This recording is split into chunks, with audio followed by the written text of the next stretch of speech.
ஓம் தத்புருஷாய வித்மகே வக்ரதுண்டாய தீமகே தன்னோ தந்தி பிரசோதயாத். கன்னிராசி நேயர்களே, உங்களுக்கு இந்த பங்குனி மாதம் எப்படி இருக்கப் போகிறது என்று பார்ப்போம். காலபுருஷனுக்கு 6ஆம் வீடு கன்னிராசியாகும். இந்த ராசி நிலத்தத்துவத்தில் இயங்கக்கூடிய உபய ராசியாகும். உங்கள் ராசி அதிபதி புதன் பகவான் ஆவார். கல்விக்காரகன் புக்திகாரகன் என்று அழைக்கப்படும் புதன் பகவான் உங்கள் ராசி அதிபதி என்பதால் எப்பொழுதும் கல்வி ஞானத்தில் சிறந்து விளங்குவீர்கள். உங்கள் ராசி நிலத்தத்துவத்தில் இயங்கக்கூடிய உபய ராசியாகும். நிலத்தத்துவம் என்றாலே அந்த ராசியில் பிறந்தவர்கள் உழைப்பிற்கு பெயர் போனவர்கள். உழைத்துதான் வாழ வேண்டும் என்பதில் உறுதியாக இருப்பது மட்டுமின்றி வாழ்ந்தும் காட்டுவீர்கள். நம்மை சுமந்து கொண்டிருப்பதால் பூமியையும் நிலத்தையும் எப்படி தாயுடன் ஒப்பிடுகின்றோமோ அதேபோல் இந்த நிலராசியில் பிறந்தவர்கள் தங்கள் குடும்பத்திற்காகவும் தன்னை சேர்ந்தவர்களுக்காகவும் பல விஷயங்களில் தியாகத்தையும் பொறுமையையும் மேற்கொள்கின்றார்கள். ஆனால் இவர்களின் தியாகத்துக்கான வெகுமதியானது இவர்களுக்கு பெரும்பாலும் கிடைப்பதில்லை. பெரும்பாலும் இவர்களால் நன்மை அடைந்த குடும்பத்தார்களும் உறவினர்களும் நன்றி மறந்து விடுகின்றனர். குறிப்பாக உடன் பிறந்தவர்கள். இது மட்டுமின்றி உலகிற்கே சேவை செய்யும் மனப்பான்மையை கொடுப்பது கன்னிராசியாகும். சேவையின் முக்கியத்துவத்தை உலகிற்கு உணர்த்துவது மட்டுமின்றி தன் வாழ்நாளை சேவைக்கென்றே அர்ப்பணித்து வாழ்ந்தும் காட்டுகிறார்கள். சேவை மனப்பான்மை இவர்களுக்கு அதிகமாக இருப்பதாலேயே இவர்கள் பெரும்பாலும் ஆசிரியர், மருத்துவர், காவல்துறை என சேவை தொடர்பான வேலைகளையே தேர்ந்தெடுக்கின்றனர். கன்னிராசியின் அதிபதியான புதன் பகவானிற்கு சுக்கிர பகவானும் சனி பகவானும் நண்பர்கள் ஆவார்கள். செவ்வாய் பகவான் கடும் பகையாவார்.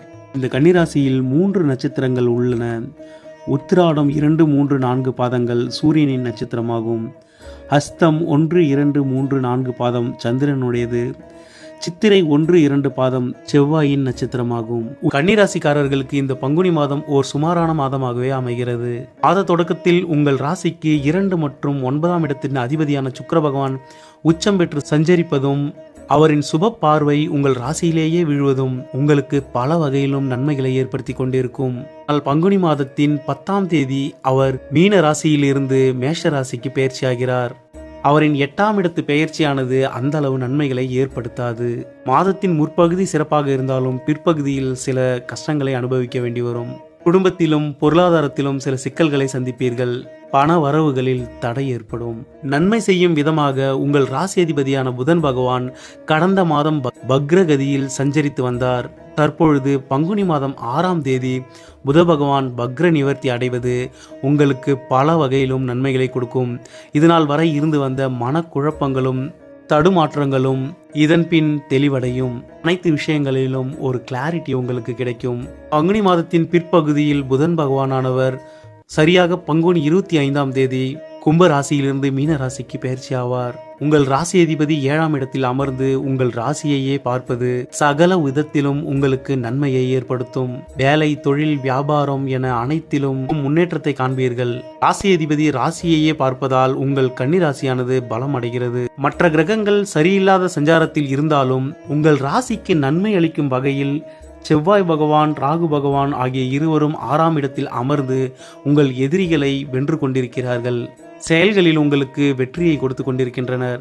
குரு பகவான் 10ஆம் இடத்தில் அமர்ந்து உங்களுக்கு தொழிலிலும் வேலையிலும் பல இன்னல்களை இதுநாள் வரை கொடுத்து வந்திருந்தாலும் புத பகவானின் மீன ராசி பயிற்சிக்கு பிறகு புத பகவானும் குரு பகவானும் பரிவர்த்தனை பெறுவதால் மீன ராசியில் நீச்சம் பெறும் உங்கள் ராசி அதிபதி நீச்ச பங்கம் அடைந்து தன் நட்பு கிரகமான சனி பகவானுடன் இணைந்து சஞ்சரிக்கும் இந்த சஞ்சாரமானது உங்கள் ராசிக்கு ஓர் அதிர்ஷ்ட காலமாகும். சூரிய பகவான் இந்த மாதம் முழுவதும் மீன ராசியிலேயே இருக்க போகிறார். 12ஆம் அதிபதி மீன ராசியில் இருந்து உங்கள் ராசியை 7ஆம் பார்வையால் பார்ப்பதால் விரயங்கள் தவிர்க்க முடியாததாக இருக்கும். தந்தை வழியில் சில செலவுகளை மேற்கொள்ள வேண்டி வரும்.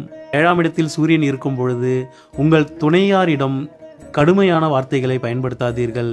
அதிகார தோரணையில் எதையும் பேசிவிடாதீர்கள். உறவுகளில் பிரச்சனைகளை சந்திப்பீர்கள். குருவின் பார்வையை உங்கள் ராசிநாதன் இந்த மாதம் பெற்றுக்கொண்டிருப்பதால் பெரிய அளவு பிரச்சனைகளை சந்திக்க மாட்டீர்கள். இறுதியில் அனைத்தும் நன்மையாகவே முடியும். பங்குனி மாதம் 20ஆம் தேதி முதல் நீங்கள் கவனமாக இருக்க வேண்டிய காலமாகும். உங்கள் ராசிக்கு 8ஆம் இடத்து அதிபதியான செவ்வாய் பகவான் உங்களுக்கு 7ஆம் இடத்தில் அமர்ந்து உங்கள் ராசியை சமசப்தமாக பார்ப்பார். உங்கள் ராசி அதிபதி புதன் பகவானிற்கு கடும் பகையான செவ்வாய் பகவான் தன் 7ஆம் பார்வையால் உங்கள் ராசியை பார்ப்பது அவ்வளவு நல்லதல்ல. உடல் நலத்திலும் குடும்பத்திலும் பிரச்சனைகளை உண்டு பண்ணுவார். அது மட்டுமின்றி சகோதரர்கள் மூலம் நிச்சயம் மனக்கசப்புகள் ஏற்படும். உங்கள் ராசிக்கு 6ஆம் அதிபதியான சனி பகவானும் 8ஆம் அதிபதியான செவ்வாய் பகவானும் இணைந்து 7ஆம் இடத்தில் இருப்பதால் உங்கள் மனைவி அல்லது கணவன் வழி உறவுகளால் கலகங்களும் சூழ்ச்சிகளும் செய்வினை கோளாறுகளும் ஏற்பட அதிக வாய்ப்புள்ளது. கன்னி ராசிக்கு 7ஆம் இடத்தில் கடன், பகையை, நோயை கொடுக்கும் சனி பகவானும், அவமானம், வம்பு, வழக்குகளை கொடுக்க வேண்டிய செவ்வாய் பகவானும், விரயங்களை கொடுக்க வேண்டிய சூரிய பகவானும் இந்த மாதம் சேர்ந்து சஞ்சரிக்கப் போகின்றனர். உங்கள் நண்பர்கள், கூட்டாளிகள், கணவன் அல்லது மனைவி இவர்களால் பிரச்சனைகள் ஏற்பட போகிறது. இந்த மாதத்தில் அமைதியான போக்கையே கடைபிடியுங்கள். இந்த மாதம் உங்கள் எதிரிகளின் கூட்டணி பலமாக இருப்பதாலும் உங்கள் ராசி அதிபதி தற்பொழுது 6ஆம் இடத்தில் மறைந்துள்ளதாலும் எதிலும் கவனமாக எச்சரிக்கையாகவும் இருக்க வேண்டும்.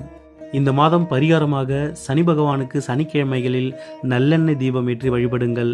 அதேபோல் செவ்வாய் பகவானின் பெயர்ச்சிக்கு பிறகு முழு சிவப்பு துவரையை 100 கிராம் வாங்கிக் கொள்ளுங்கள். நவகிரக சன்னதியில் உள்ள செவ்வாய் பகவானுக்கு அந்த சிவப்பு துவரையை காணிக்கையாக வைத்து நெய் தீபம் ஏற்றி வழிபடுங்கள். இந்த கிரக சஞ்சாரங்கள் பிறப்பு ஜாதகத்தில் திசாபுத்தி சரியில்லாதவர்களுக்கு குடும்பத்திலும் கூட்டாளிகளுடனும் பெரிய அளவு பிரச்சனைகளை ஏற்படுத்த வாய்ப்புள்ளது. எனவே ஒரு முறை உங்கள் குடும்ப ஜோதிடரிடம் உங்கள் ஜாதகத்தை கொடுத்து தற்பொழுது திசாபுத்தி நிலவரங்களை அவசியம் தெரிந்து கொள்ளுங்கள். ஏதேனும் பிரச்சனைகள் இருக்க அதிக வாய்ப்பிருந்தால் அதற்கான பரிகாரங்களை முறையாக மேற்கொள்ளுங்கள். உங்கள் ராசிநாதனை வலுப்படுத்த பெருமாள் வழிபாட்டை தொடர்ந்து மேற்கொண்டு வாருங்கள். கன்னிராசிக்காரர்களே, இறைவனின் துணை என்றும் உங்களுக்கு இருக்கட்டும். நன்றி.